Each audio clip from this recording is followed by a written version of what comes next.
the philosophical pursuit. What do we know? What do we know about the essence and reality of ourself? What do we know about the world? Why it came into being? How it came into being? Why we as individuals came into being? We can have theories about these things. Theories, in fact, that have no end. However, as far as a definitive answer is concerned in any of these matters, not only is it the fact that we know nothing about them now, we will never know anything about any of these things.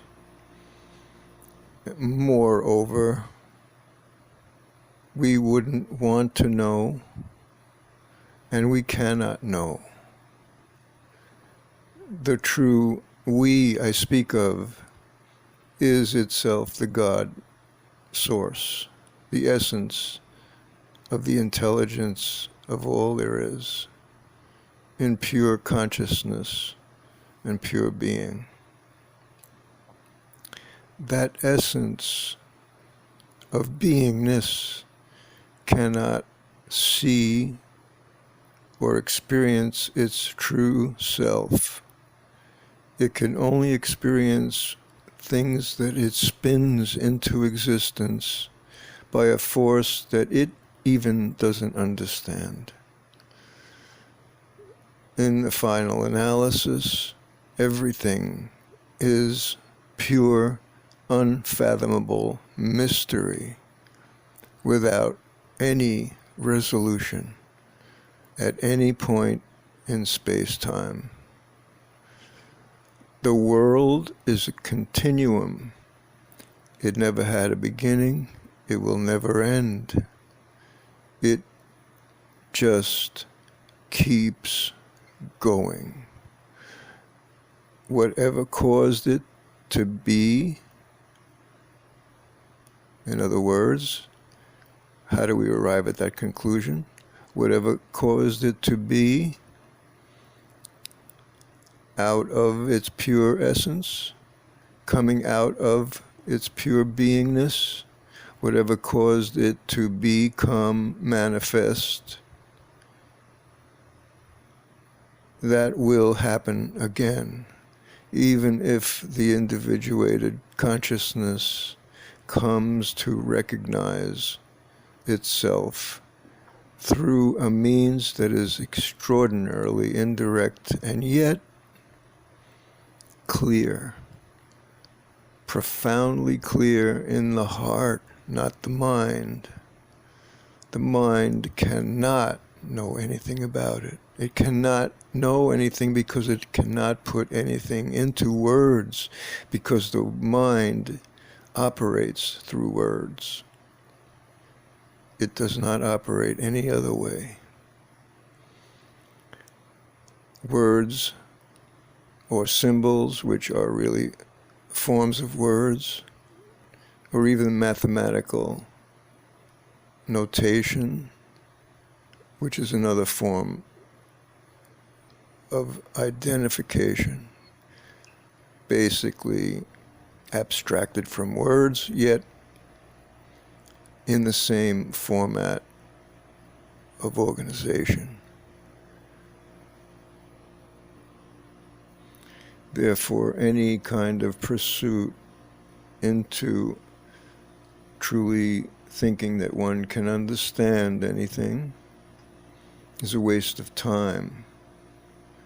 However, it can be done through a form of entertainment as long as one realizes ultimately an answer is not and cannot be forthcoming.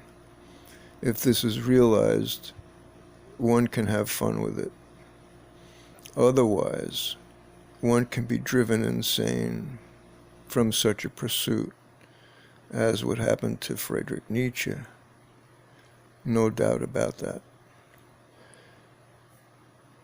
a life and death process that never ends. The furthest one can go into the future will be the moment just past. The furthest one can go into the past will be the moment next experienced. And therefore, every now is where the mouth and the tail of the snake are meeting. The very tips of its teeth are the moment right now. And the best we could do is to be where that moment is.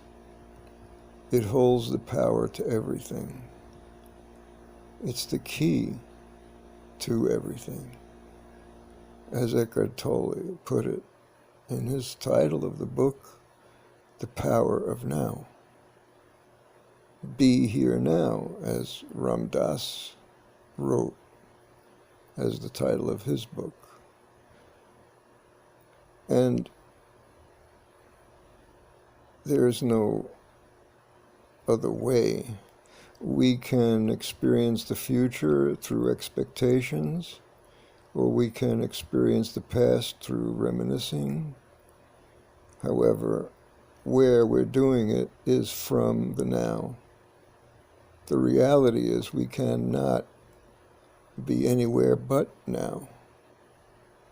However, the mind is the great trickster. The mind can trick us into the fact that we are not here now through future and past visions. But it doesn't matter. As long as you understand at the base of your being that you are forever in now, you are then forever eternal, because now is eternal. Nothing more or less needs to be known. Because when you're there, you are experiencing the power of being itself. It is being. That's what we are. Humans being.